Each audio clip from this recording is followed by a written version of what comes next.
Going live. We are live. Welcome to Horror Talk. Tonight is a very special night. Tonight we are going to talk about the classic movie Horror Monsters. We are live. And again, I keep making that same rookie mistake of having this also on. We have also tonight, we have Preston Aviat. You know what, Preston? I don't think I've said Asevedo. Asevedo. There we go.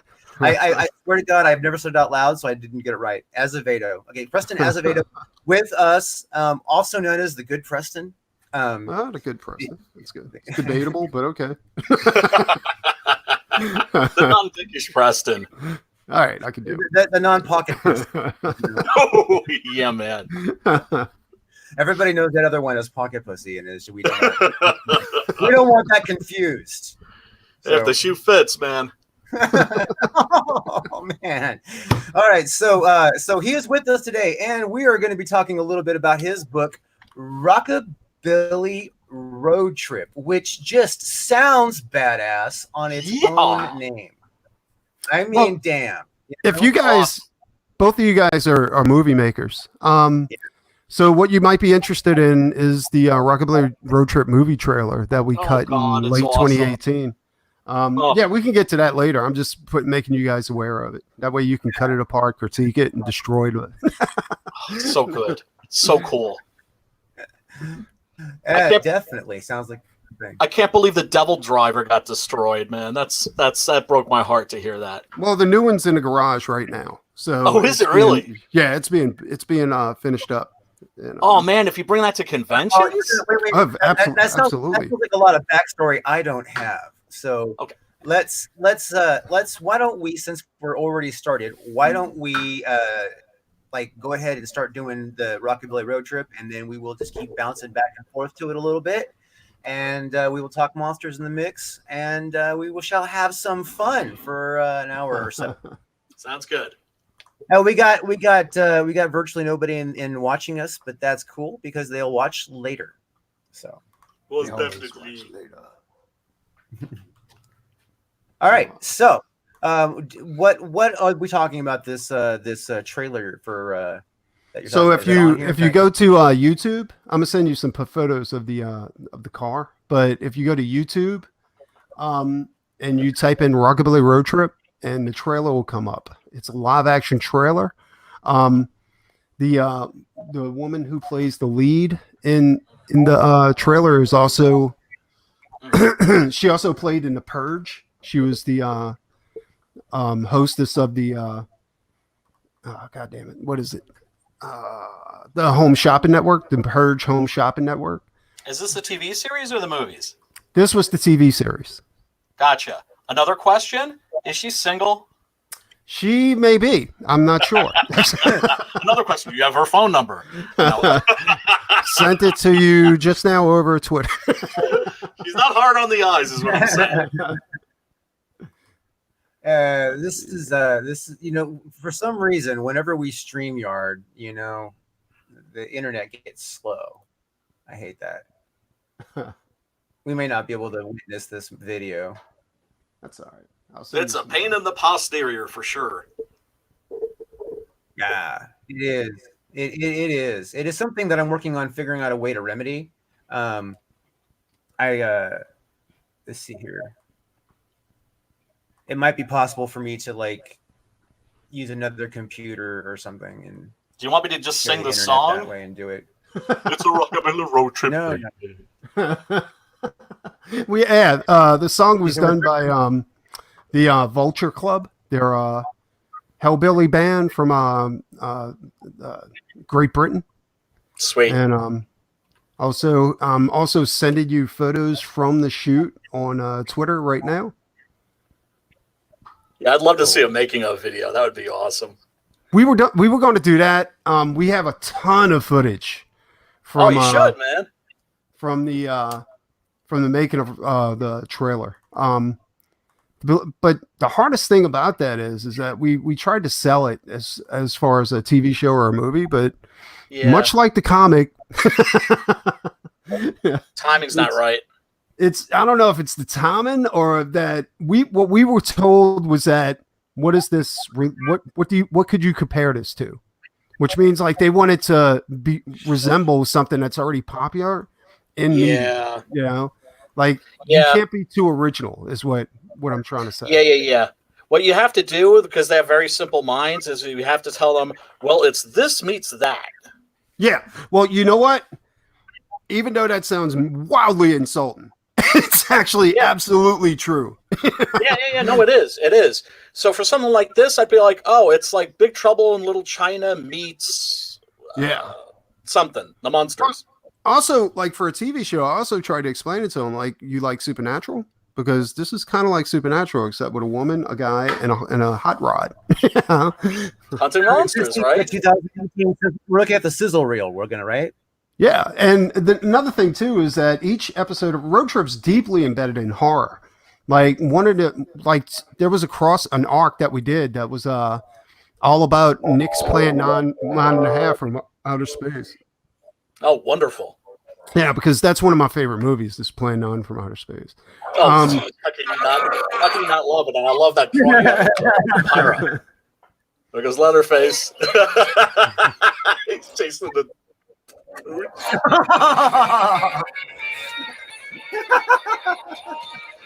Yeah, we were talking about that the other night, too. That car is so like supercharged, right? I mean, it's got a 454 with a blower, and I know it's the blower, man. Well, it gets even worse because there's no shocks. Like, and the seats are actually like, this is a true like fucking rat rod, right? Like the seats are actually from a tractor. Yeah, there's no cushion on them or anything like that. Well, the face of the car, we built that out of rebar and steel. And because the car vibrated so much, the rebar welds were breaking. What?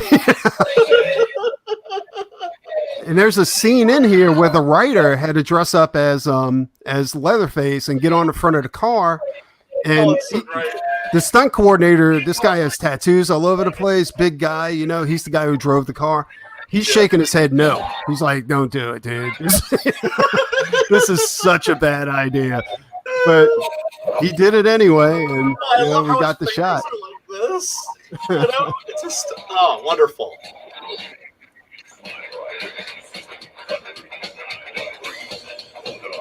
It's like you look at something like this, you're like, who is this made for? I'm like, me.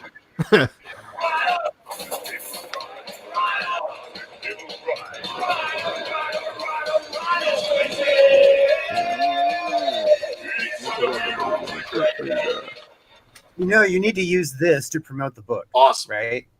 Yeah. Well, we played that at shows, like live. We had to set up TV, you know, flat screen, all kinds of stuff like that. And no. I mean to promote the book as it's coming right now. You need to show this. This will sell your book. Well, I posted on Twitter and stuff like that. I need to post it more since this is the last one. To go ahead and promo on the campaign page for sure. Yeah. Yeah, you have it on the. I mean, I would have it like, you know, like as a secondary video when you, or you know what I mean, so that people can like click right away. You know, that's a good idea. Actually, I think I'm gonna do that. Like, put it up there. I'll send you some photos, some production photos too, like where you. Oh, that'd be awesome. Of the chick. Everybody I've showed this to loves it. Gets like a real big kick out of it. I mean, mind you, I know a lot of like freaky people, and you know, psychobilly fans, horror fans, and I mean, I was like really impressed also just with how well made it was. You know, well, we never pulled any stops, and the thing about being a creative and artist is that you know other artists. Yep. You know what I'm saying? And you know other talented people that are just willing to go ahead and like use their time for your benefit. Of course, we had to pay a lot of them. Sure. But it was naturally, you know, get off. There's the Devil Driver. Yeah. Rest in peace. Pieces. Yeah, actually, we were showing the footage of it going in the ditch last night. It was awesome. Like for some reason, the stunt guy thought like he could. I mean, it literally went in the ditch, and as soon as it spun out and it went in the ditch, like he guns it. And there's this 2 fountains of mud and water that just spurted up from those big tires in the back. Hell yeah! I'm like, dude, I was like, you're not getting out of this that easy. Oh hell yeah! But awesome. I'd love lucky enough, like that car is basically a glorified go-kart. So all we had to do was go ahead and hitch a truck to it, pull it out, wash it off, and start it back up. That's awesome, man. Seriously, can you imagine can you imagine going to like a convention and outside there are like, you know, some cars parked, or like when I was at the East Coast Comic Con, they had all the Batmobiles, they had the Munster Mobile, which was awesome. Baby from Supernatural. Seeing something like that. What a great promotional item for absolutely. A comic. Yeah, that's what we were planning on doing. Like after the trailer was shot and everything like that, was just go ahead and put the car on display, like charge a small fee to go ahead and pay for transportation, because transporting a car like that, you know, especially to another state, you need a it's a lot of gas. You need a car hauler. It's you ain't driving it there. No, for some reason this is bitmapped like big time. Yeah, it's all like crappy resolution, right? Hold on, let me unshade my screen and share it again to see if I. But you guys look fantastic. Why, thank you.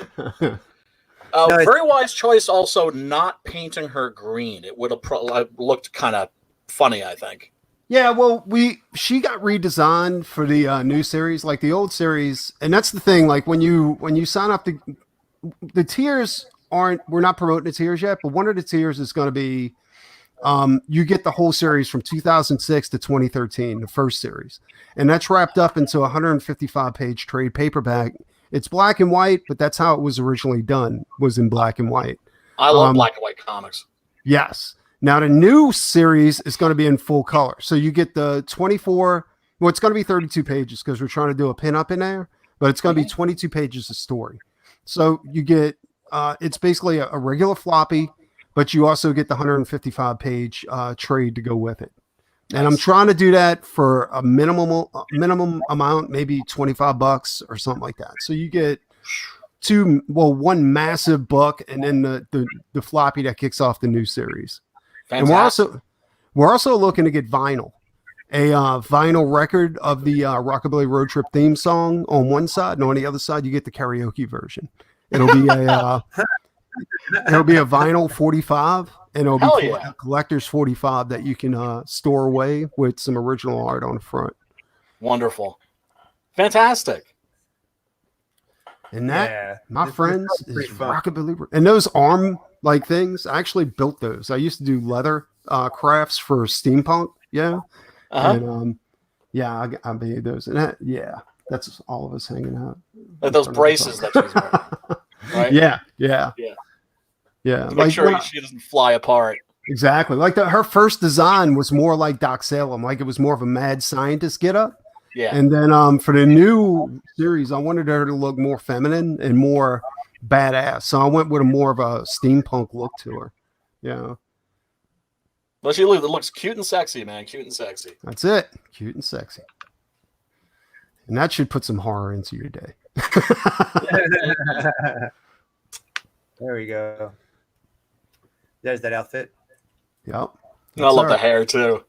Yeah, we couldn't do the standing up like traditional Mary Shelley's Bride of Frankenstein.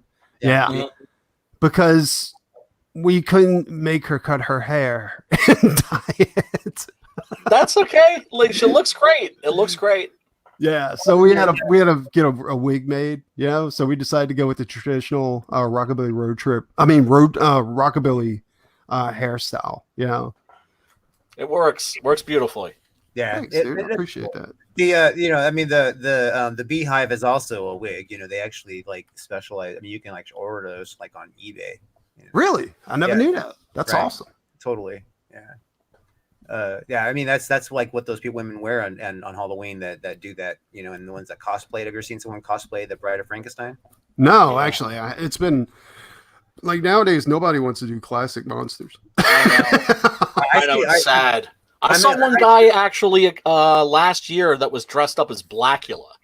I went up to him and I said, "Prince Mamawaldi," and he said, "Oh, I see you know your horror movies, my brother."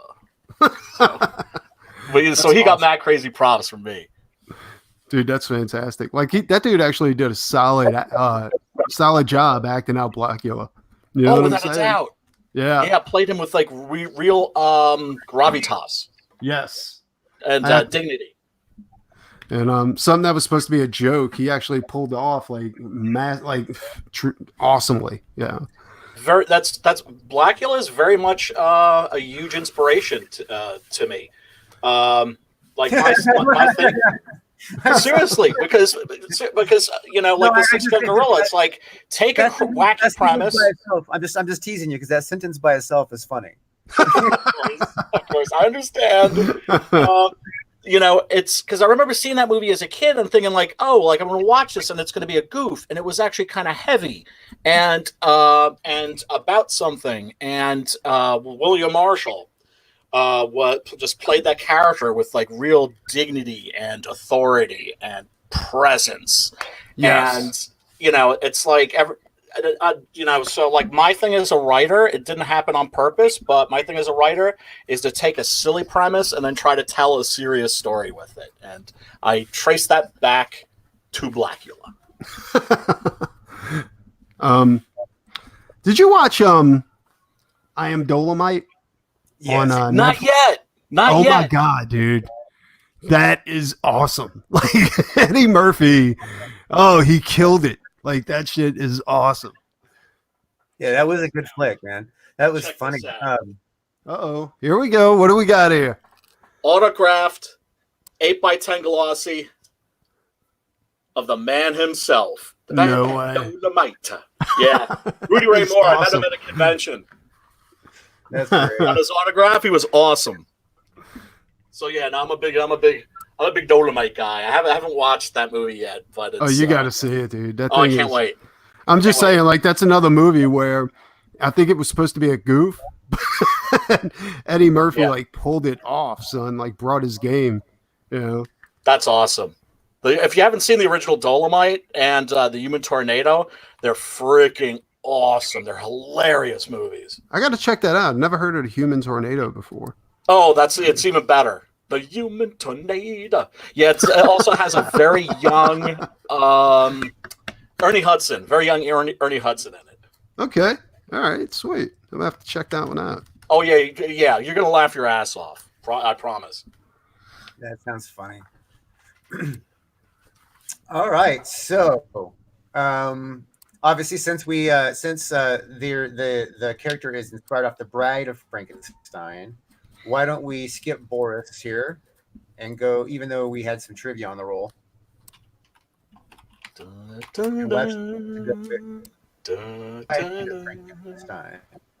Friend. Dad. One of my favorite movies. That hairdo. There she is, the lovely Elsa Lanchester. Yep. That is one of my favorite movies, like all the Frankenstein movies. That's the one I was immediately attracted to as a child.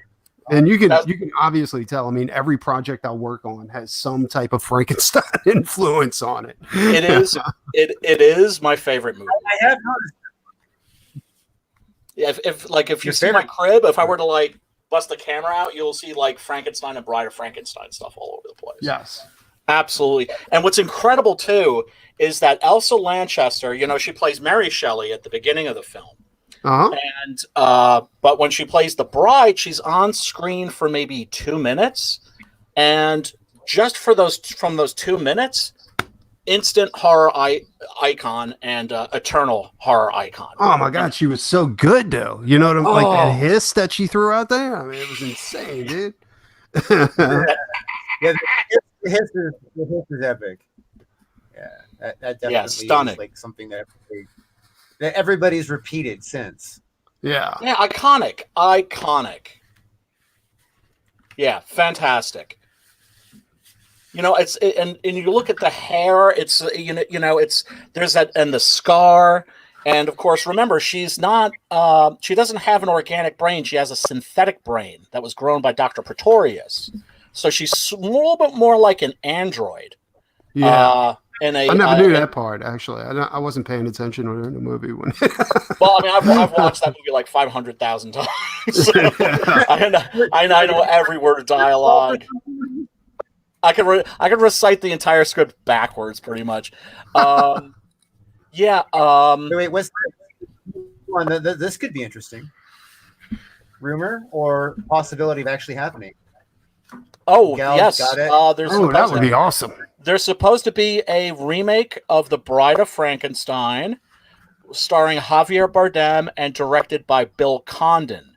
The fact that it's being directed by Bill Condon is fantastic freaking news, because Bill Condon is the guy who directed Gods and Monsters, which is a film about the last days in the life of James Whale. And in the film, he's had a stroke, and he's having flashbacks to when he was on the set of Bride of Frankenstein. And that's it. If you haven't seen that movie, especially if you're a fan of like the original James Whale Frankenstein movies, it's an absolute must. Yeah, like your life's not complete without it. So that's why I think if there's going to be a Bride of Frankenstein remake, if that's the talent that's involved, I'm in. It's going to be the shit. Yeah, we'll see. And that sounds like it's going to be good. It does. So, okay, so since Brian is an exceptional expert on everything horror, but especially these classics, all right, give us a quick synopsis of the Bride of Frankenstein movie and how she came into existence. What you know. Okay, well, The Bride of Frankenstein is not from Mary Shelley's novel. In Mary Shelley's novel, the monster demands a mate. Frankenstein sews one together, and just before he's about to bring it to life, he realizes he doesn't want to create a race of these monsters, and so he dismantles her, and that's when he incurs the wrath of the monster, and the monster tells him, "I will be with you on your wedding night." Oh. So he kills Elizabeth Frankenstein as revenge. But for the movie, what happens is it opens with the burnt down windmill where presumably the monster perished, and where Frankenstein was hurled to his death. And we discover, that Frankenstein is actually still breathing, and he's taken home to his castle. And it also turns out that the monster is still breathing, and that he's down in the bowels, the watery bowels of the burnt out windmill. And you'll notice his makeup has scorch marks. You know, his hair has been kind of burnt off. Yes, it looks a little bit worse for the wear. So he meets Dr. Pretorius, who is a mad scientist, classic mad scientist, played by Ernest Thesiger. Played with relish by Ernest Thesiger. One of the great scenery-chewing, intentionally hammy performances of all time. And he meets the monster. He's not scared of the monster because he discovers very quickly that the monster is actually pretty chill, as long as you don't piss him off. So he enlists the monster to get him to enlist the aid of Frankenstein to help him create a new artificial life form, because he's already experimented with these little creatures, these little homunculuses or homunculi, and he creates the body out of pieces of cadavers, but the brain is synthetic. I think he grows it rather than sewing it together. There she is. Yeah. She was married to Charles Laughton, interestingly enough. But man, what a hottie she was. So yes, then the monster is, there's the big climactic scene where the bride is brought to life. And unfortunately, she rejects the monster and is more drawn to Frankenstein. Yes. And all hell breaks loose. You see, that's one of the reasons. Let's address that. That's what I'm saying. That's one of the classics. That's one of the all-time classic scenes, though. Like she's alive. That's I mean, the bride of replayed in other movies. Ernest Thesiger when he announces her. That's one of the things I love about Frankenstein, though, is that just what you said. Like, there's no villain. You No. see, like it's not like Dracula where there's an obvious villain or anything like that. Like Frankenstein, it's kind of like Dr. Frankenstein never intended to be a villain. He was a creator, so he tried to use his talents to create life. Frankenstein the monster isn't really a villain either. Like he's never asked to be created, but he's being victimized. Like you say, he's being victimized, and he doesn't even have a name.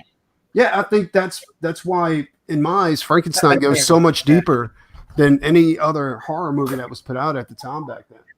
Yeah. Oh, it was revolutionary, and especially coming on the heels of Dracula, which is a freaking bore. I hated Dracula.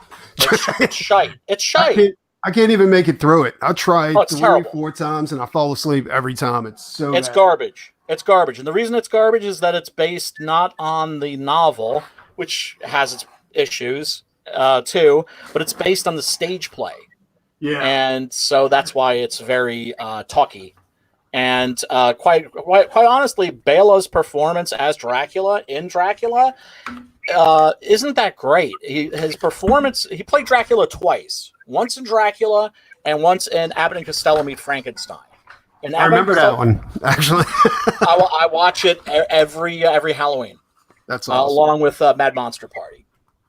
So, Bela's performance as Dracula in Abbott and Costello Meet Frankenstein is so much better than his performance as Dracula in Dracula. Oh, definitely. Yeah, I actually agree. I think it was awesome. Dracula was, it was a bore to me. I couldn't do it. It's crap. Phantom of the Opera, like all those movies just never appealed to me like Frankenstein did. No, there's something special about it. There's something especially special about Bride. It's one of a handful of movies I can think of that has honest to goodness magic in it. Yes. Like that Cocteau's Beauty and the Beast, La Belle et la Bête. If you haven't seen that, check that out. But yeah, Son real of magic. Oh, Son of Frankenstein. When I was a kid, I was disappointed, but that's a great movie too. It is, dude. I love it. And has Bela Lugosi's best performance in it as Igor. Wait a minute. I don't know. Are we talking about the same one with Son of Frankenstein with Gene Wilder? Oh no, you're thinking of Young Frankenstein. Yeah, Young Frankenstein. That's right. Yeah, that one's my favorite. That's a Mel Brooks movie. I love that. It's so funny. It's just, Young Frankenstein is pretty much a direct satire of Son of Frankenstein.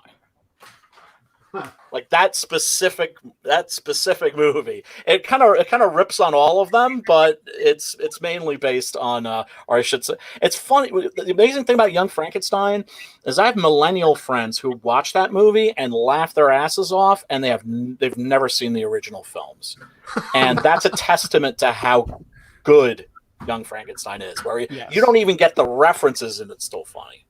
Right. Well, it's you don't have to get the references for a Mel Brooks movie. I mean, you think about because Mel Brooks does so many references. I can't think of a movie that he does that there isn't like filled with references. And some of them are obscure references. I mean, like really obscure. Some of them are obvious, like Spaceballs. I mean, that thing is just filled with obvious references. Yes. Oh, I love Spaceballs. Spaceballs is so funny. You know? And then you go to like High Anxiety. The references are so obscure. Oh my! Yeah.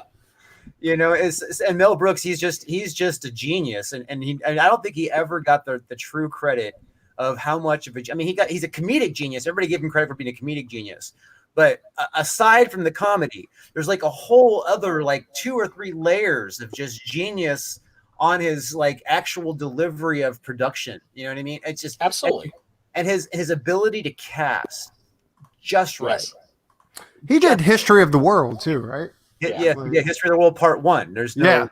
That's what and he produced David Lynch's first mainstream movie, The Elephant Man, and also produced Cronenberg's remake of The Fly.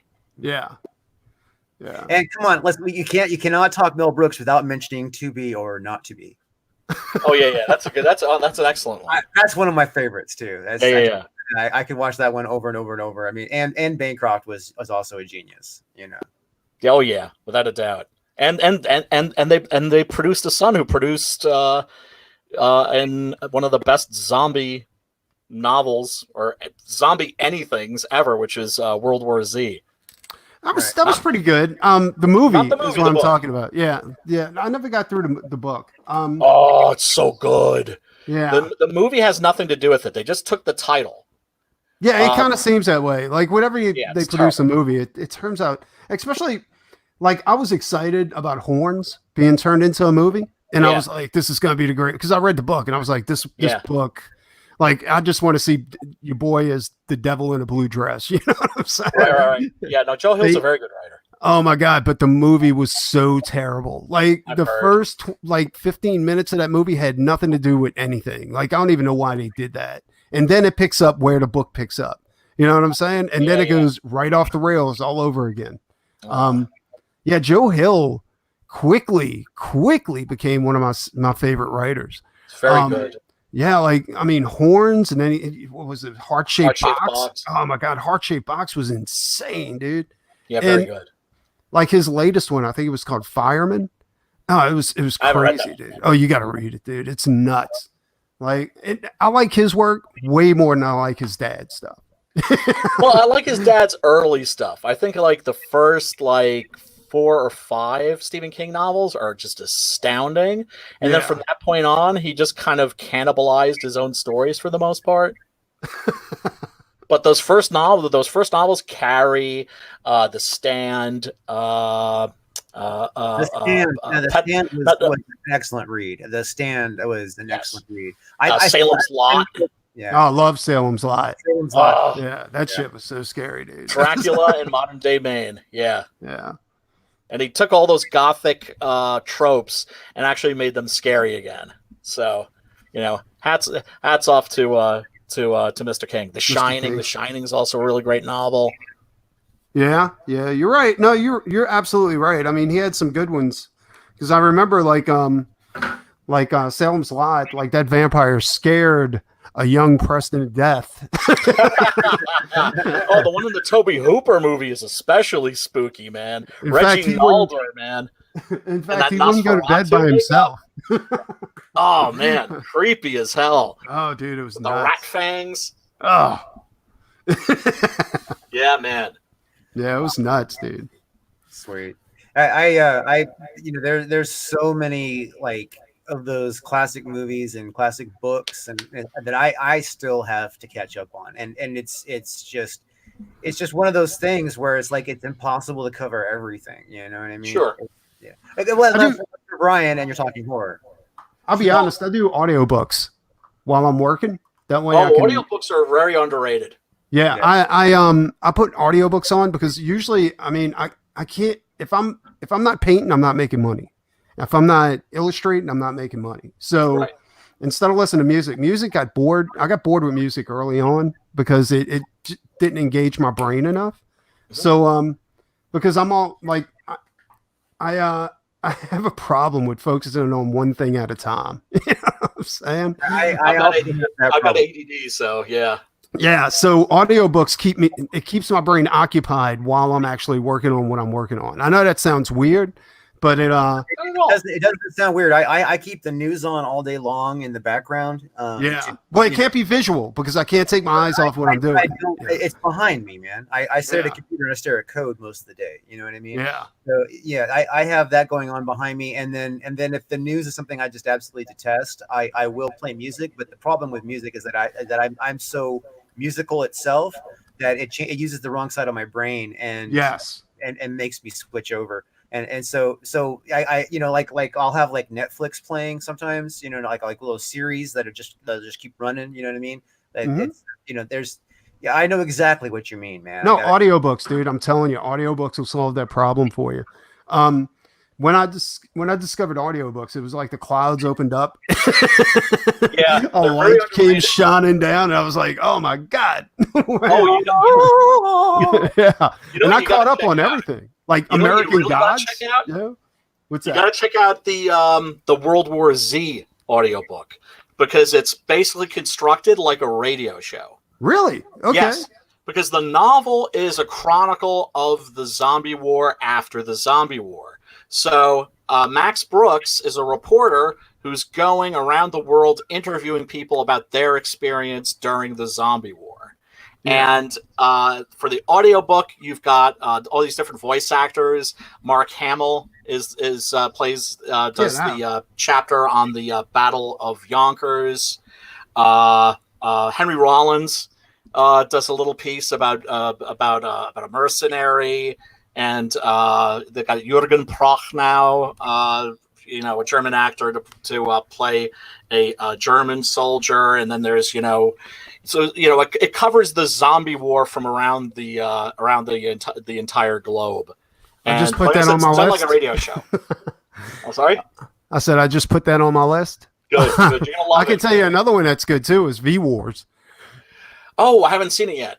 Well, I'm talking about the books because it started out as a set of novels like V Wars and then V Nation. Yeah. And all of those are really good. And they got multiple readers on that, like World War Z, and it tells each different story that goes along with it. That sounds great. It's actually way better than of course it's way better than the TV show. Everything's way better than the TV show. But if you ever get a chance to check out what was that vampire TV show that was on recently? Oh my God. It started out as a bunch of novels, but then they turned it into a television series. I think I know what you're talking about. It's where they had these long tongues and they came out and just latched onto you. You know what I'm saying? Yeah. The Strain. The Strain, yes, the Strain series is insane, dude. Yeah, it's crazy. I've heard that those are really good. Yeah, I haven't seen that yet. I haven't known. And now I'm wondering, are we ever going to get a proper adaptation of I Am Legend? I know, right? Vampires, please. Yes. Yeah, I doubt we will. Yeah, I mean, even Charlton Heston's version wasn't really that great. You know what I'm saying? It was good for what it was. That one. Yeah. I love that one. It just shouldn't be called, and it's not called I Am Legend. It's called The Omega Man. I love that movie for what it is, but it's like where when I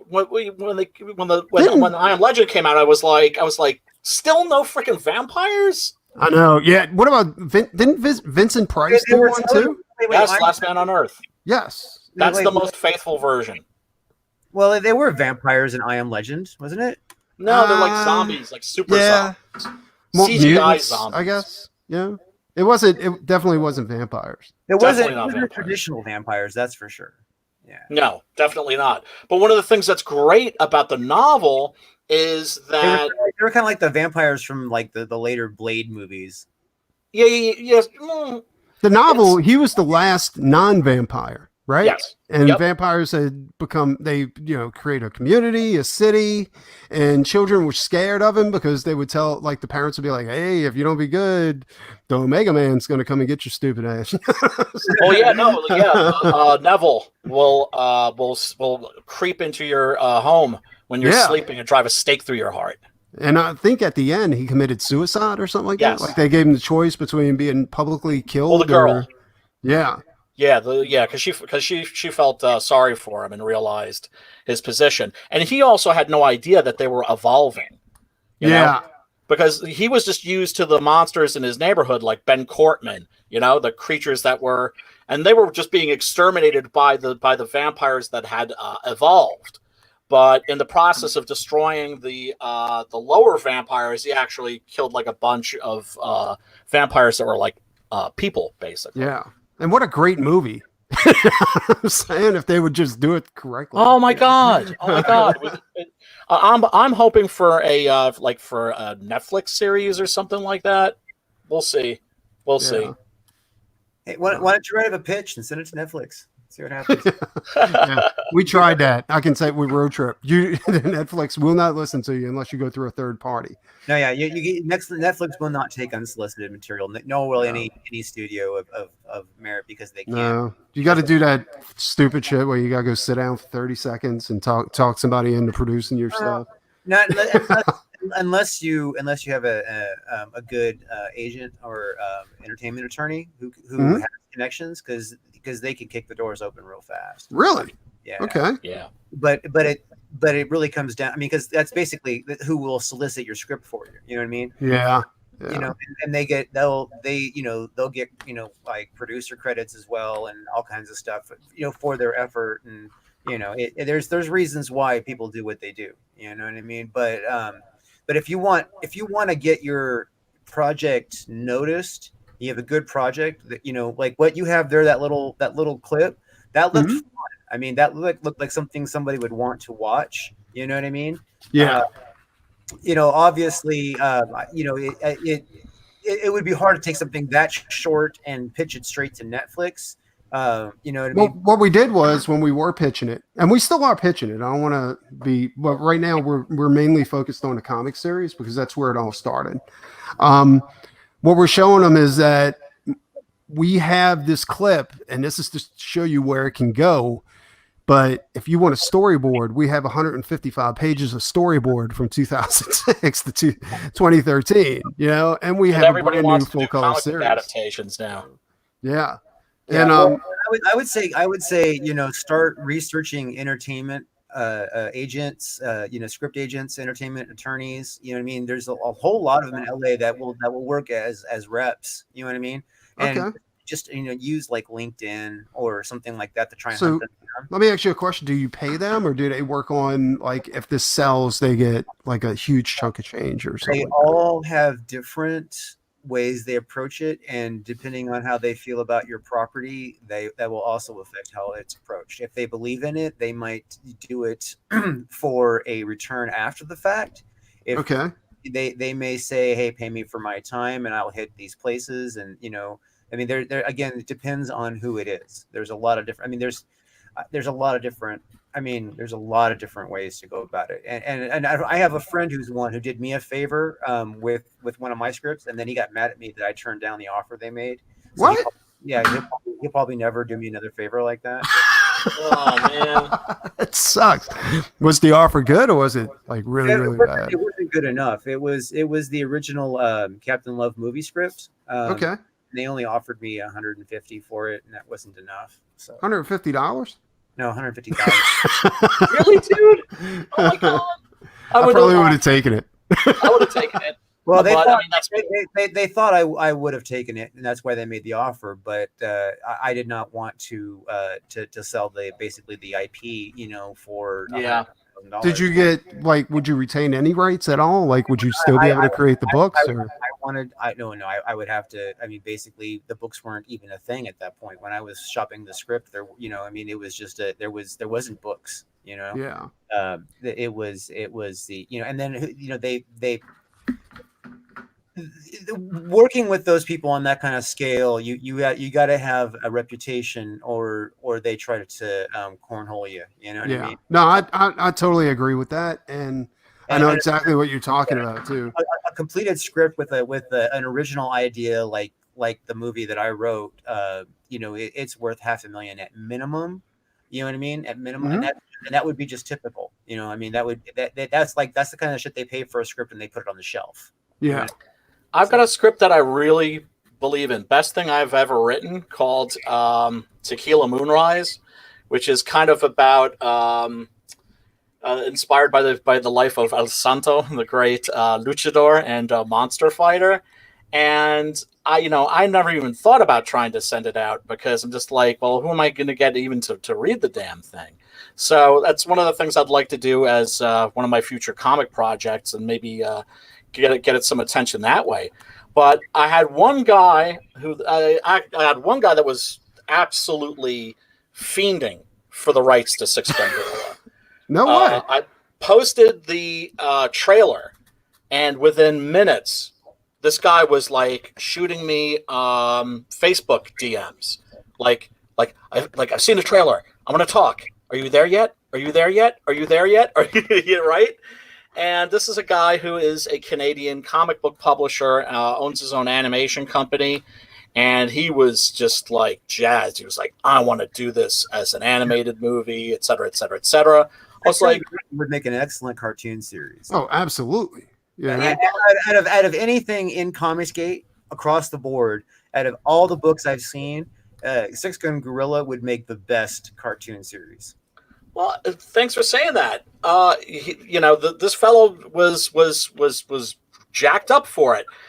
There was this one small, little, tiny problem. He wanted to pay me $0 for the full rights. Oh wow! Everything.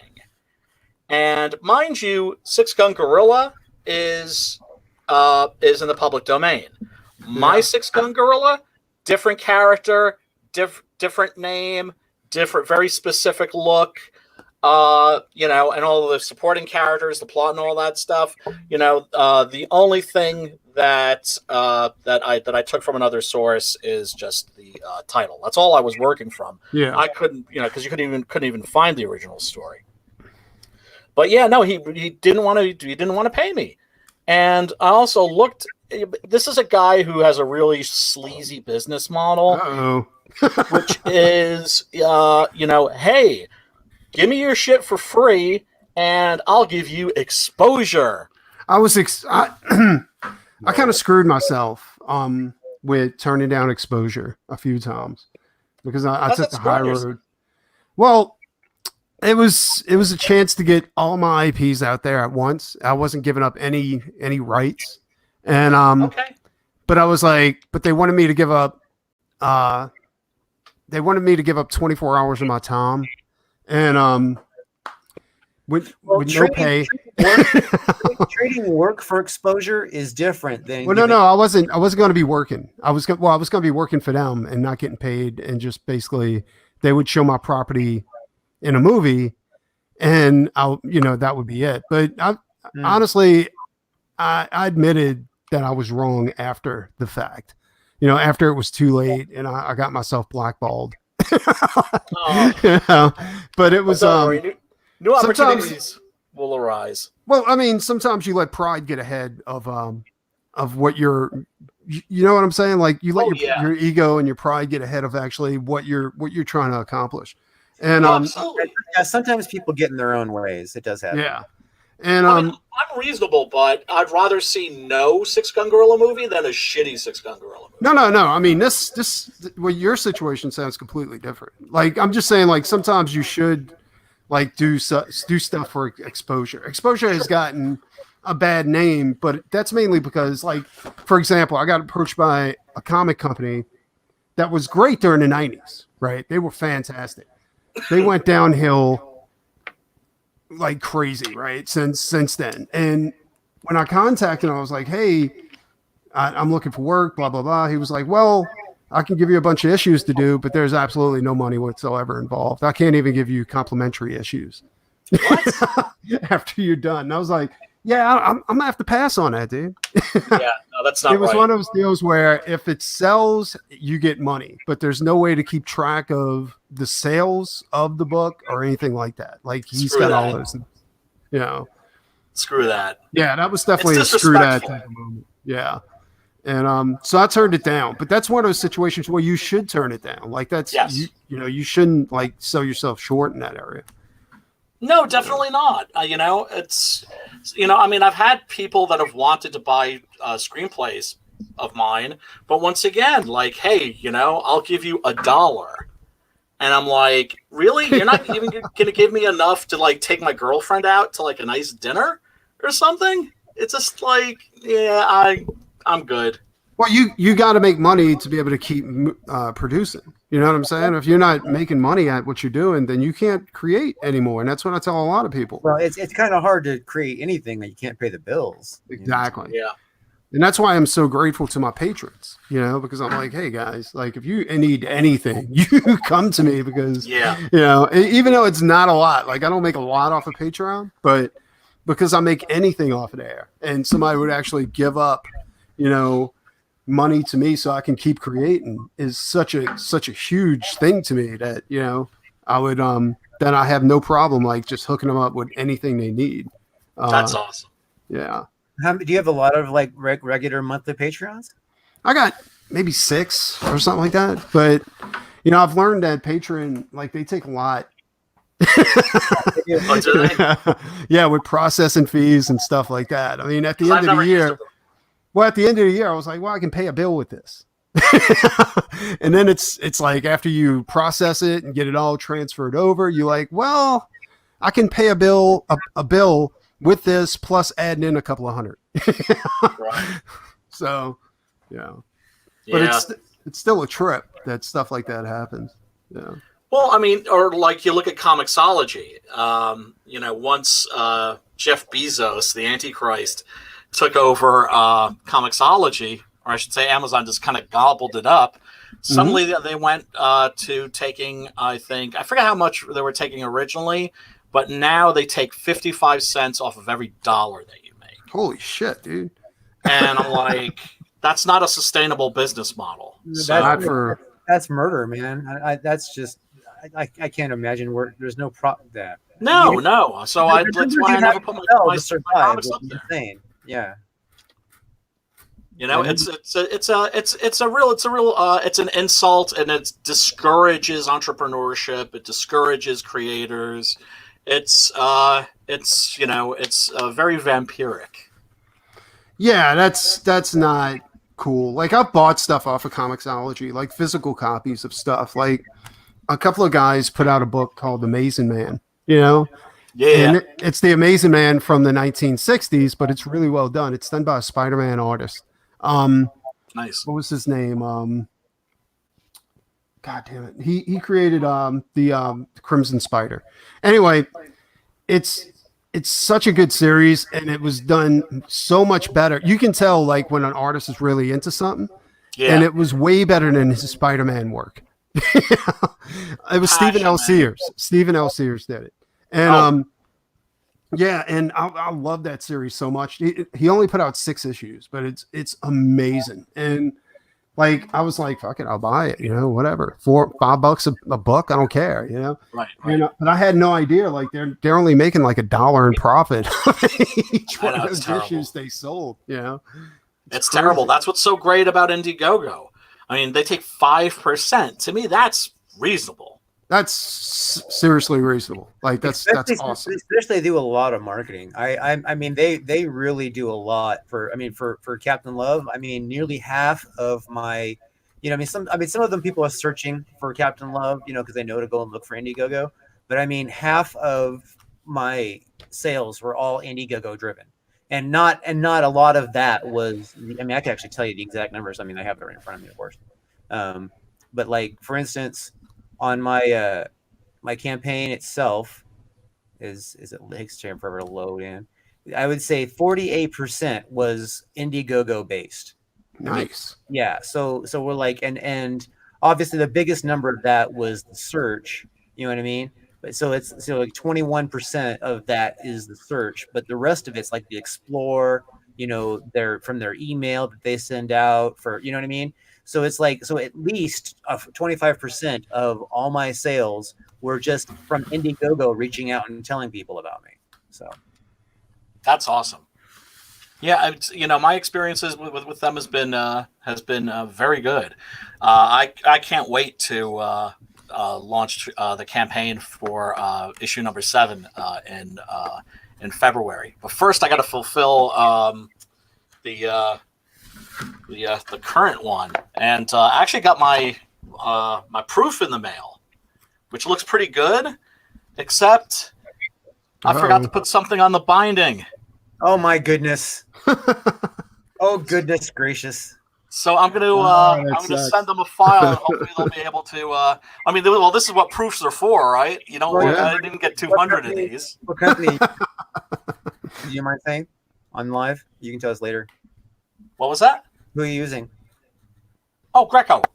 I don't mind saying they're really good. Their prices are reasonable, and they're very. Here's the main thing: they're easy to get on the phone, and they're easy to get on email. So I'm going to email Anthony Greco and say, "Hey, dude, is there any way you could put this file on the on the binding?" Yeah, unless they have to, like, unless they cost them to reset the whole thing, you know what I mean? That's all you have to pay for is probably just their, any plates that need to be reburned. So, Yeah. Otherwise, it looks beautiful. I don't think it smells as good as yours though. Well, Yes, I'm a book sniffer. me too. Fucking pervert. See, here's Captain Love. Seriously, your book smells better than mine. I use Kablam, but like for the same reason though, because Kablam, like I've always gotten books printed for them, and they've consistently went up in quality, since I first started. Yeah, and one of the biggest things is that there's no limit on how many you can get printed. Like you can get one or you can get 1,000. It doesn't matter, and the prices are super competitive. So yeah, I used Kablam like back in the day. I probably shopped around. I ended up using some. I got that recommendation from Vinny, and then I checked out a lot of places, and Mixum had two things that I found desirable for with the lower numbers. They seem to be a better price than a lot of the competition, and the product itself, their turnover time, and it's made in the USA. That was pretty much like the closer, So yeah, that made in the USA thing's a big thing. We should be grateful that we have this technology. I mean, how cool is it that we can just go on Indiegogo, go on YouTube, and make comics and sell comics. Yeah, I know, right? Whenever I get like when I got Drew's book in the mail, I'm getting comics in the mail now, like when I was a kid. Right? How cool is that? It's not as cool as like the spinner racks, but if we can just reconnect the subscription model, Yeah. Oh my God, that would be awesome. But I really believe this is the future, man. Is the artists going directly to the customers?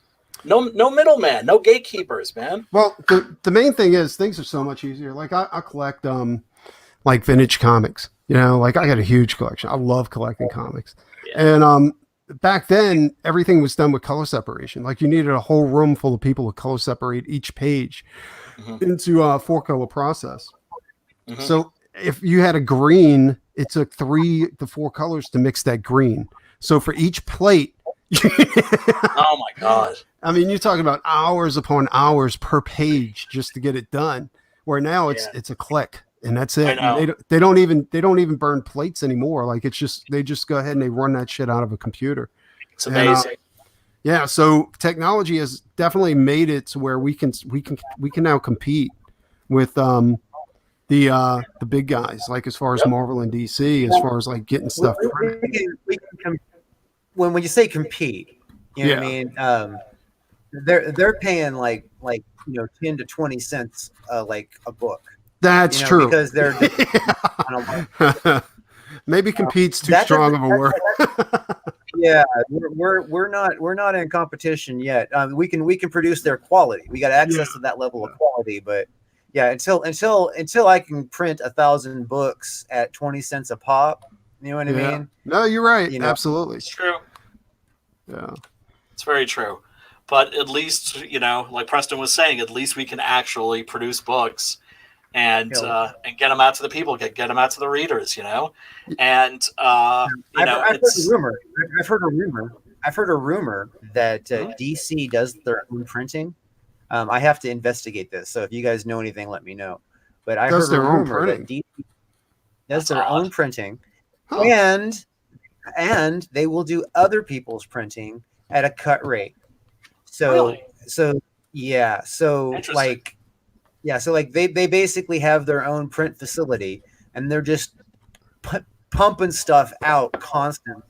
And they will, but apparently they don't like advertise this. You got to have the know to be able to get in there and sneak in there. I've been trying to investigate this a little bit more in detail, because I know a couple of people that do have the access to that, and this one guy said he did 5,000 floppies for 30 cents each. Get out of here! Oh my God, dude. Damn.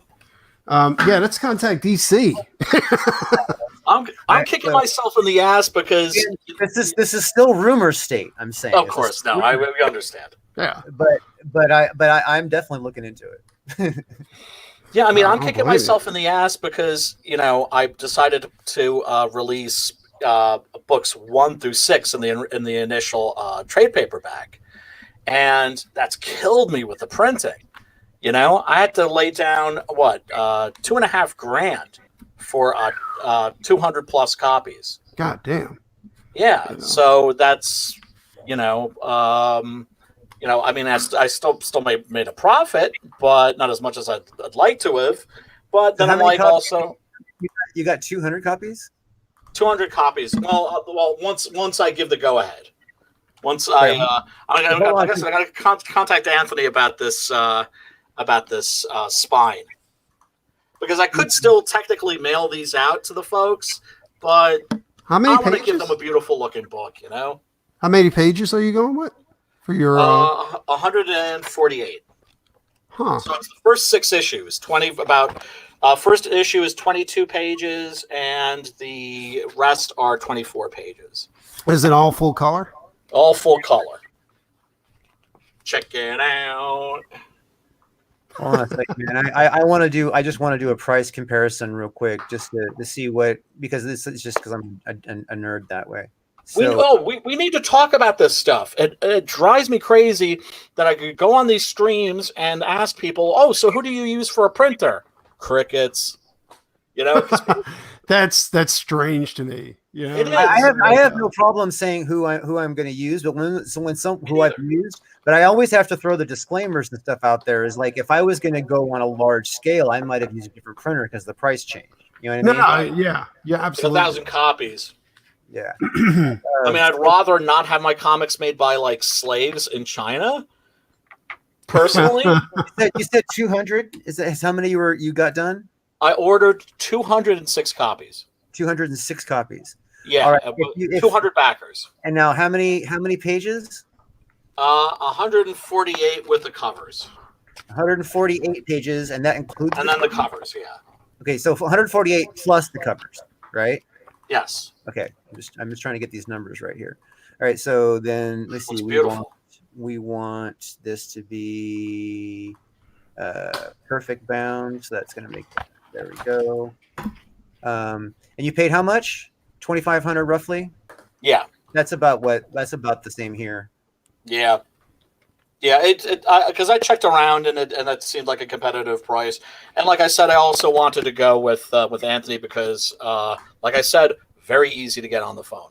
Yeah, and, no, that's good, and he may be able to hook you up with that spine change at no cost. That that kind of stuff is I mean, 'cause we're basically looking at the same price right here, and then I mean, is he local? Is he like or is he across the country, or where is he? No, is he in Cali? I'm not sure exactly. I know that they have a store. They have an actual physical store you can walk into.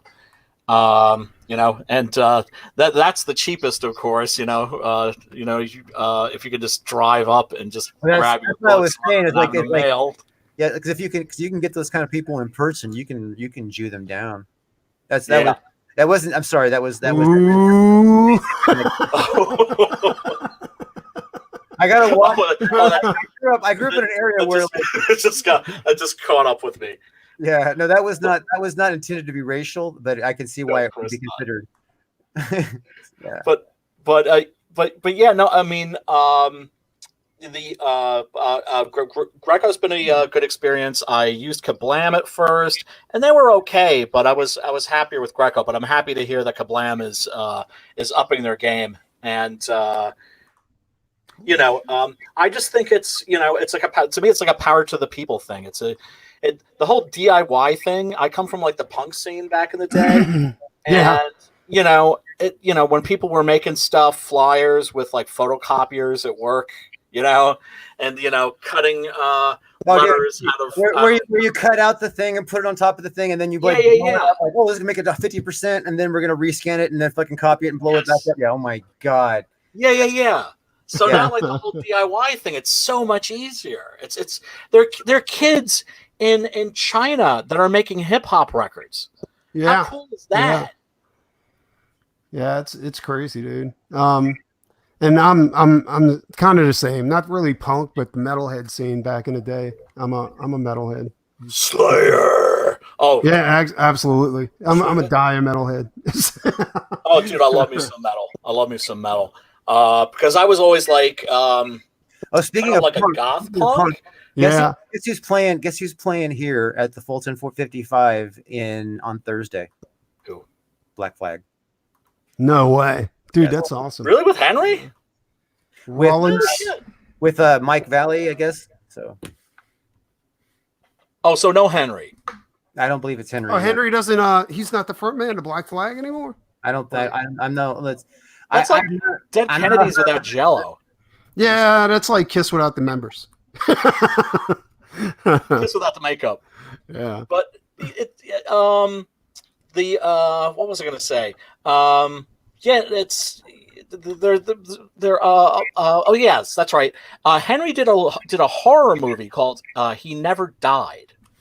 That's on Netflix. That is well worth checking out. He's actually really quite good in it. Yeah, he plays an immortal. You ultimately find out who he is. He's a figure from the Bible, and he is immortal and unfortunately has a appetite for human flesh and blood. Dude, I'm definitely checking that out. What are you, crazy? And Henry's really good in it because he's playing an immortal, a guy who's just incredibly bored with everything because he's seen everything, he's done everything, and he's just real, I should say, blunt with people. And Henry did a great job of capturing his ennui and his rage. So, cheers to Henry for pulling that off. For reference, Mike Valley has been singing for Black Flag since 2003. So yeah, okay. I remember there was a Dracula movie that they put out a long time ago, and they made it as if Dracula was actually Judas from the Bible. Dracula I was like, 2000. Yeah, and I thought that was cool though because it explained how he was immortal and you know what I'm saying. It kind of combined the myth of the wandering Jew with Dracula, and of course, you know what didn't work for me with that movie was Dracula himself, freaking what's his face, Gerard Butler. Oh, he was terrible. Yeah. Almost as bad as Dominic what's his face in Blade Trinity. That was not Dracula. Yeah, that was horrible. They also got the story wrong on who from that era supposedly lived forever, because it wasn't Judas. Judas hung himself. It was the centurion that stabbed him in the side that got blood on him. It got blood in his eye, and he lived forever because he got Jesus' blood in his eye.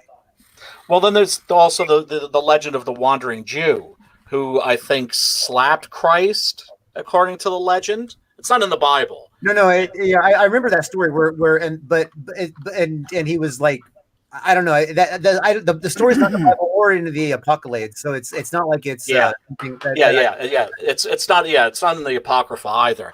It's just like it's a legend, like the Flying Dutchman. Right, and it's one of those legends where it's like, Jesus has a weak side and cursed the guy to live forever, and you know what I mean, Well, not forever. He's just like, you're going to be around until I come back. Right, until I come back. Right. Yes. Yeah, and he's a character in A Canticle for Leibowitz, which is a brilliant science fiction novel, and he survives the apocalypse, the nuclear apocalypse. And there's this guy that he thinks is going to, everybody thinks is going to be like a new Messiah. And he goes up to him and he looks at his face. He touches him and goes, nah, still not the right guy. They had like Untold Tales of Dracula. I think that's what it was. Like that was badass, dude. Was this a comic? No, it was the. Remind me when we get off line. I have a Dracula-esque story that I'm going to be doing at some point that I definitely want to run past you two fuckers. So, but go ahead. Absolutely. What you were saying, Preston?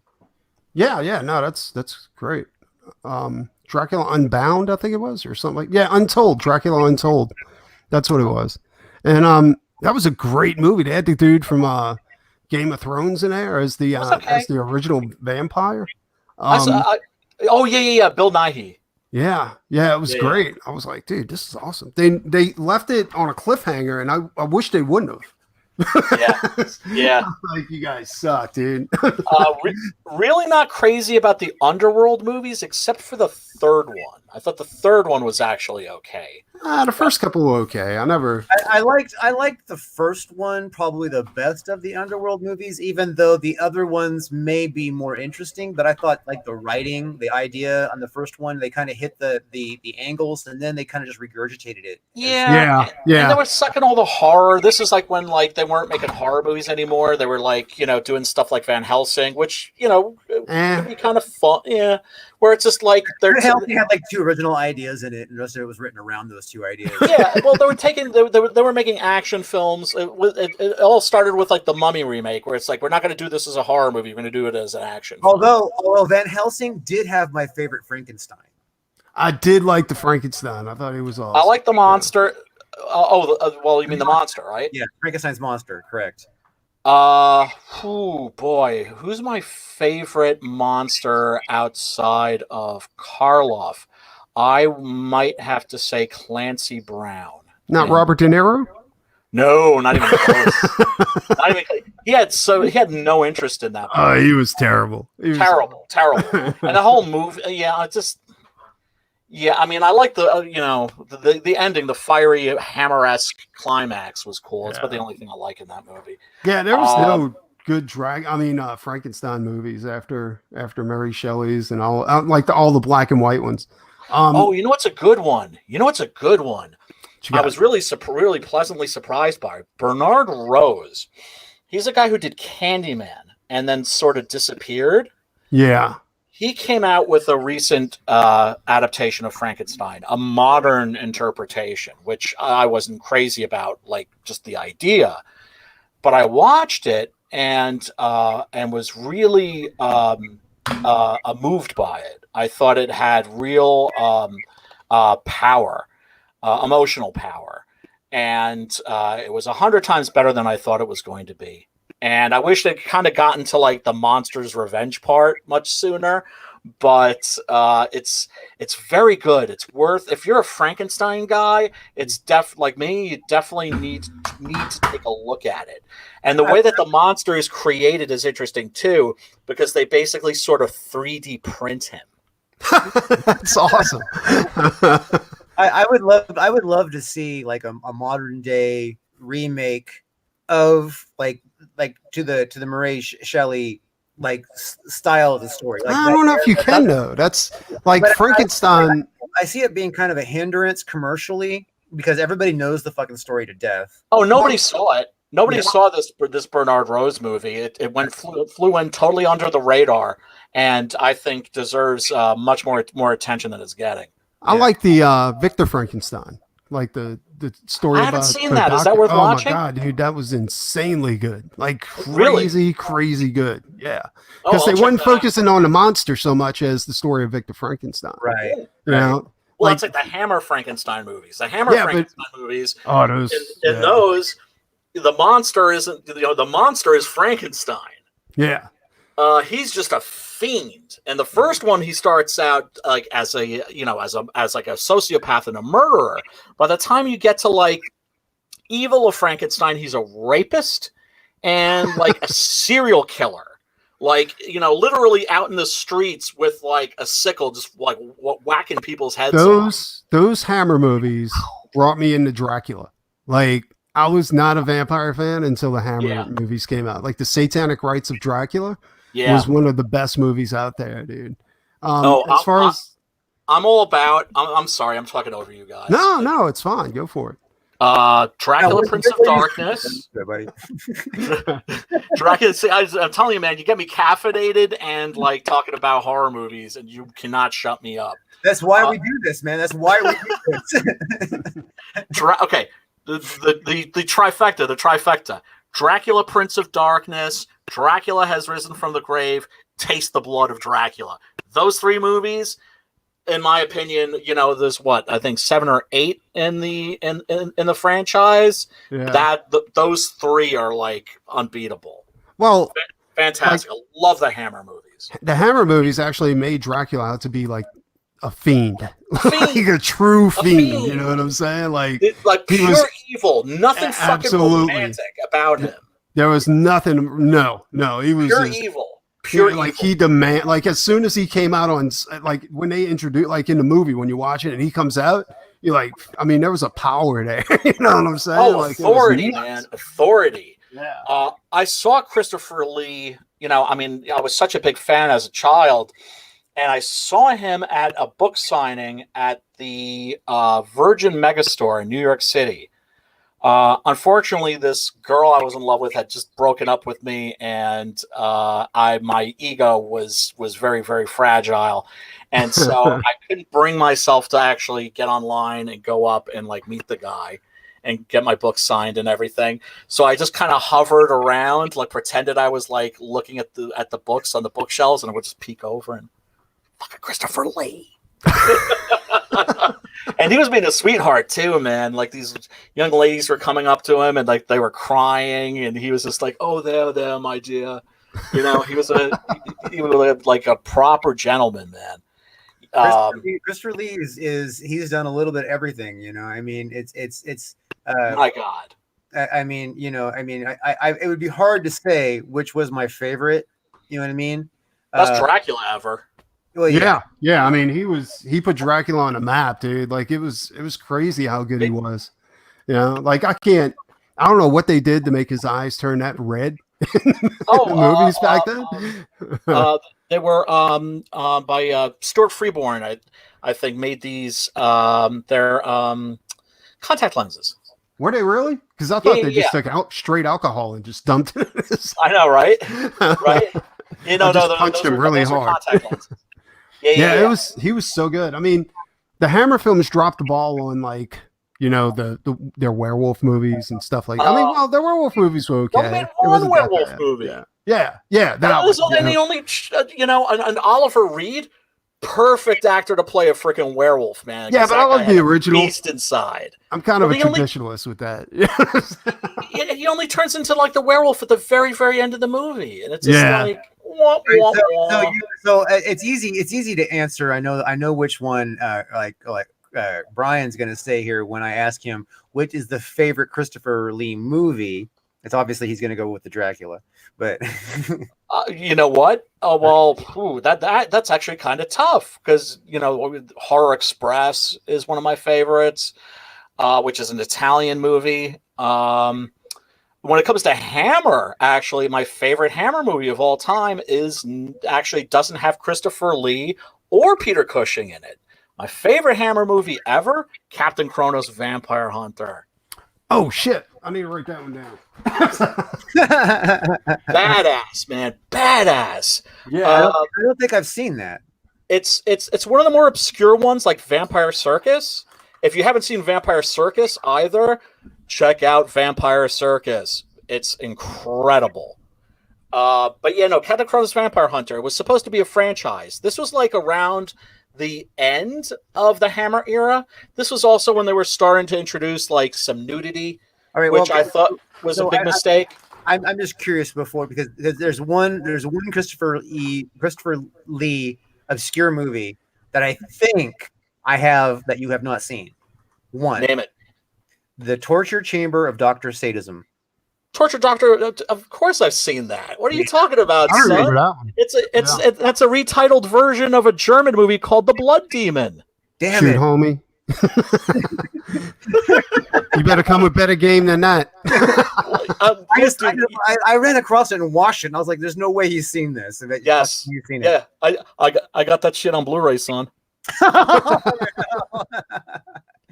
Look, it's like, well, like, how do you know all this crap? I was a monster kid.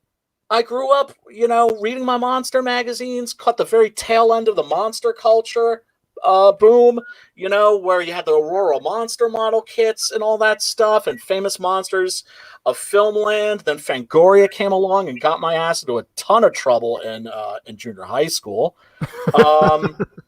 you know, you know, it's just been a lifelong passion of mine, and it's the sort of thing where it's just like I always try to be careful. I always like if I recommend a movie to somebody or somebody hasn't seen a film, I don't want to be that dick that's like, oh, you've never seen that? Oh, you plebeian. No, I want to be like, oh, you're in for a treat. You got to check this out. You know, it's because it's nothing to be proud of. You know, I wish it was horror Jeopardy. That I would clean up on. That's for sure. Horror Jeopardy, yeah. If there was Horror Jeopardy, you would probably dominate. Yeah, so I mean, I always try to like, you know, be helpful, and you know, turn people on to like what I think like they might really get off on. You know, I use my savant powers for good. So that Frankenstein movie that was produced in 2015, the one with Tony Todd in it. Yes. Okay, I think I found it. I think Check I've it seen out. this one too. I'm pretty sure. It's worth a look at the very least. The only entirely faithful version of Frankenstein ever filmed is The Terror of Frankenstein, which I believe was a Irish-Swedish co-production, which has Per Oscarsson as the monster. Watch Victor Frankenstein and then get back to me on that. Oh, I will. I have it. Is that still on Netflix, by the way? That Victor Frankenstein? I'm not sure, but yeah, check that out. I absolutely will. You know, it's just I have trouble watching a lot of. Man, it's like the best of times and the worst of times for horror movies because isn't that a movie itself? Best times, worst times. I haven't seen any good horror movies to be quite honest. I know it's like recent ones. Cities. Yeah, any recent ones. Hereditary's awesome. Yeah. Have you seen that? No, I haven't seen it. Check that out. That out. That lives up to its hype. It Follows. I also really liked. You know, I like my friend Chris and I. You know, we're always saying we're gonna find out what the great horror movies are from this period, like 5 or 10 years from now. You know, probably because everything's going to Netflix and streaming services. Like nothing's really going to the theaters. Nothing good. I mean, it's all dominated by superhero shit right now. Yeah, you guys. Victor Frankenstein is not on Netflix, but it does have the Frankenstein Chronicles, which I have not seen yet. Yeah. And then there's Frankenstein's Monster. Oh, we watched. Oh, that's funny. That's pretty funny. Me and my fiance watched the new Dracula series on Netflix. Yeah. Oh my God, that is crazy good. Dude. I want to watch that. In fact, we're probably gonna have like a discussion after I finish watching it because that is amazingly good. Is it really? Yes. I haven't checked it out yet. Oh, you got to. It's kind of like that's gonna be a fun discussion then because okay, so like whoever's watching, obviously afterwards because like nobody watching now because Ethan is doing a stream with Malin and Cecil and they've been doing it for a few hours and they're like that's all good. Yeah, no, I'm fine with that. On Twitter right now. Happy to chill with you boys. Right.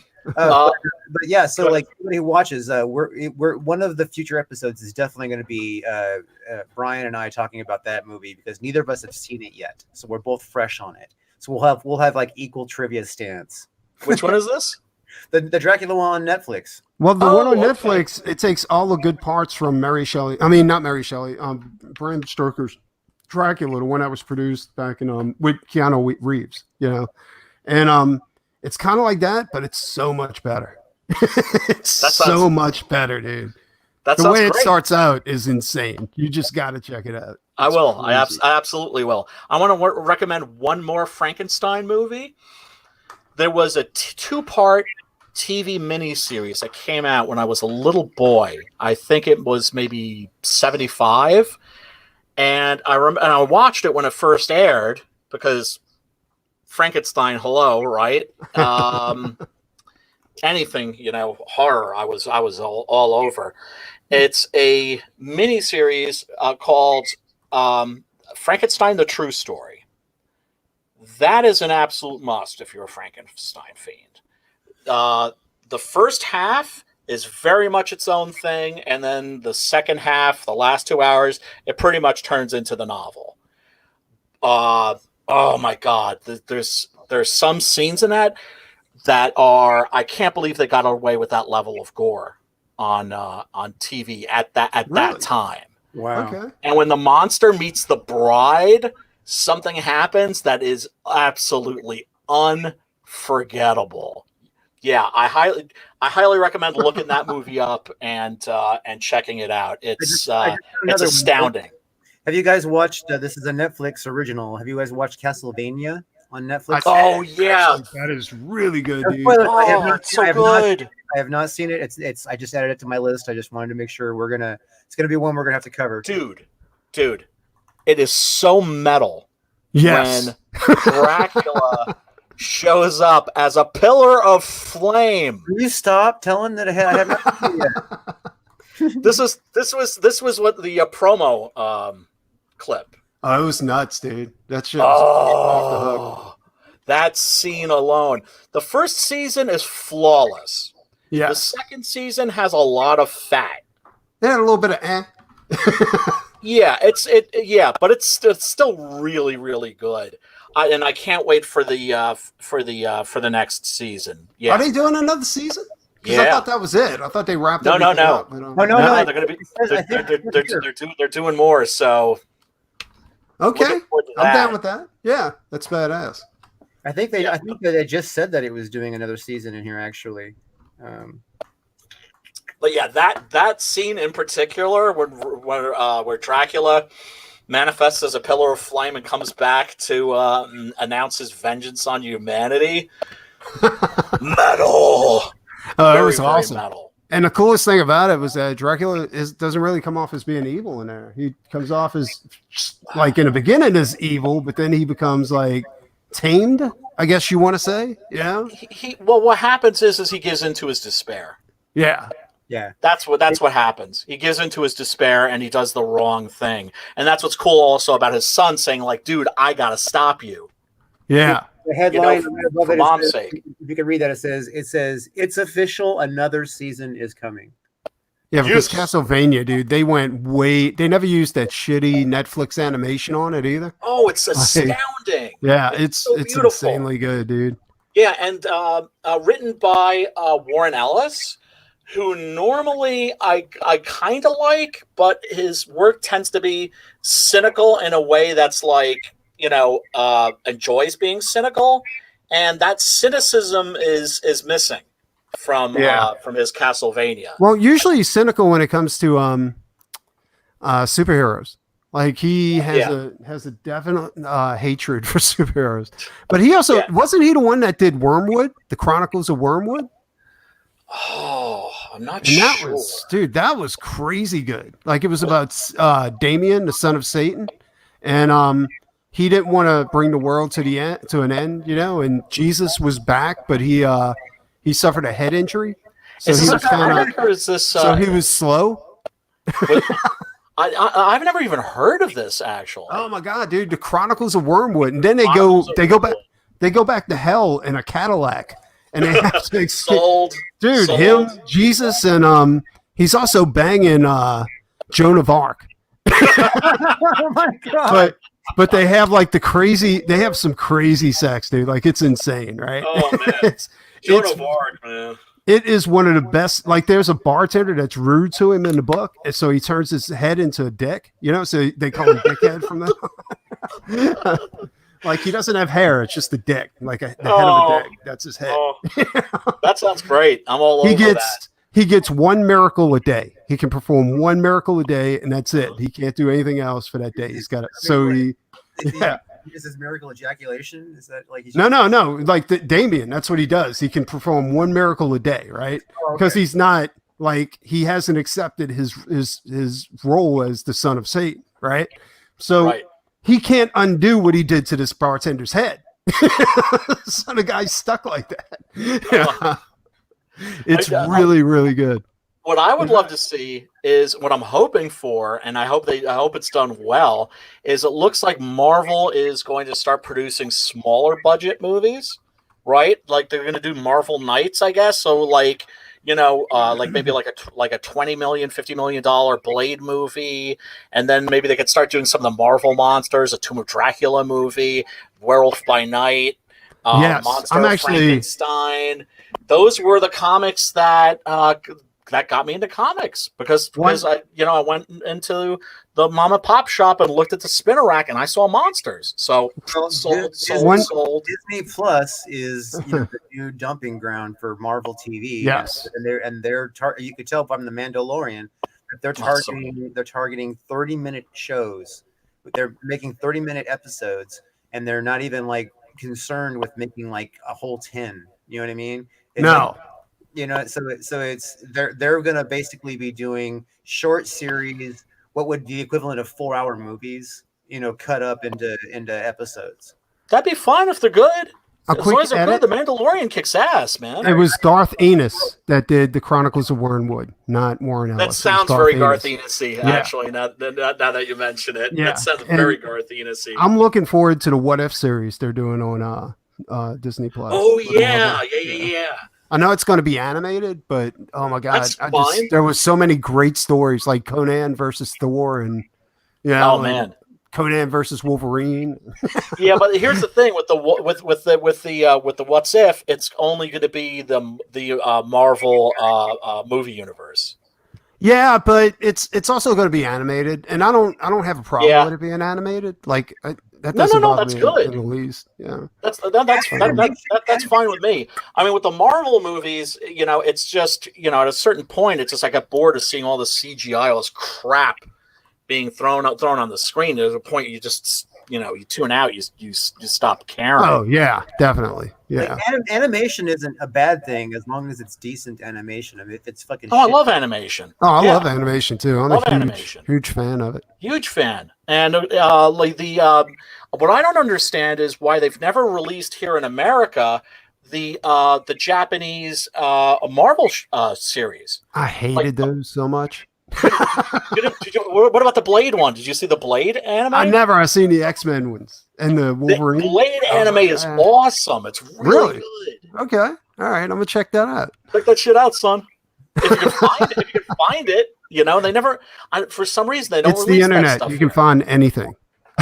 Yeah. I know. It's beautiful. The only problem is, can you find it in English?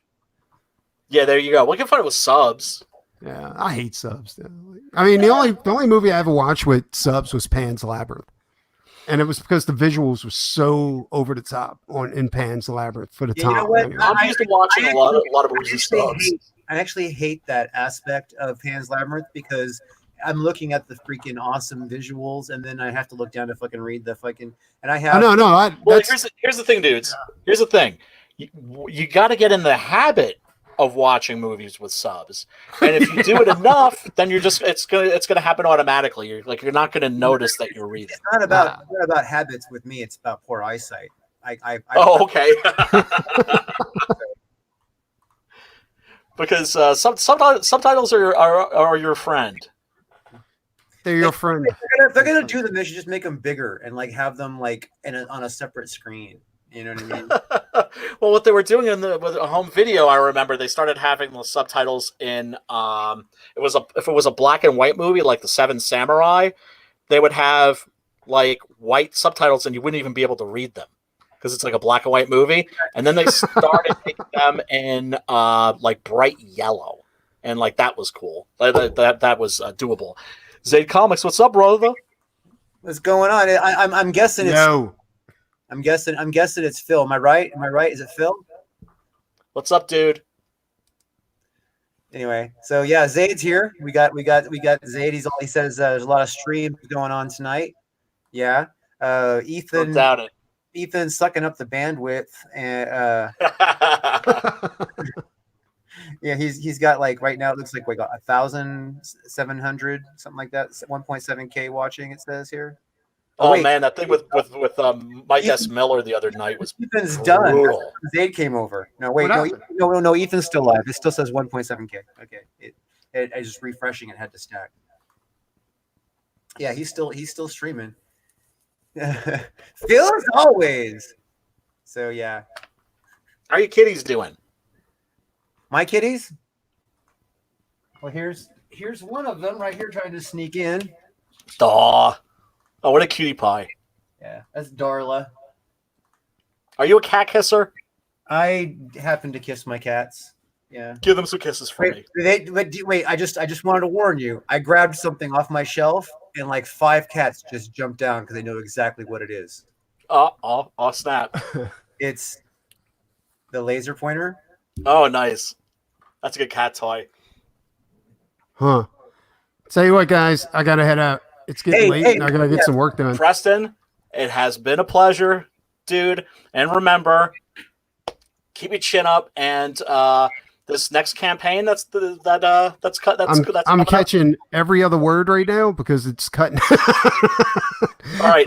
Hope you hear this. I'll talk to you out soon. Y'all take it easy. All right. Peace out. See you later, brother. Oh man, that was fun. Yeah. We should have pushed his book a little bit more. A little bit more, but you know what? We're gonna push the hell out of it when he launches his campaign. Oh yeah. Because that's what happened to him was an injustice, and that's an injustice that needs to be rectified. Yeah. Rectified. Like exploding the rectum. No. Yes. There must be a reckoning. Yes, that's what I'm saying. All right, man. I wish. Oh man, I'm jealous. How many kitties have you got? Oh, I don't want to say it's too many. Oh, okay. never have too many kitties. Here's Dorian. I have no kitties here. So this is Dorian Gray. Aw. And this is Dot. Aw. Aw. Oh, the cutie pie. Yeah. And that's Pepper Potts. Aw. Nice. Yeah. I lost my cat this year and have yet to you move live, on. So you could have your pick, man. Eventually, I'm going to learn to love again. But I just need, still need a little time. Yeah, I should like feature some kind of show around these dickheads because cats get a lot of traffic on YouTube. You know what I mean? Yeah, they do. Yeah, they do. They could maybe be a like earn their keep or something. Well, like the Owl Kitty videos, those are hysterical. Have you seen those? No. Owl Kitty. This guy takes his cat and like puts the cat into scenes in like major movies. Or he did one like on The Mandalorian where like Baby Yoda's replaced by his cat, and it's like virtually seamless.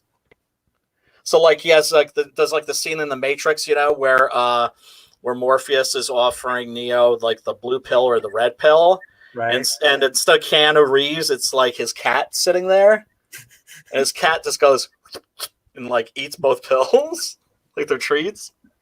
That's funny. Yeah, those are great. Those are great.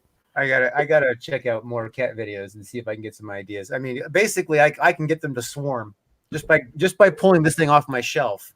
I created a swarm of cats. Cat herding. Cat herding. Yes, it's easier than herding cats. Yup. It is easy herding cats. Cats are unherdable. That's the point. That's the point. Yeah.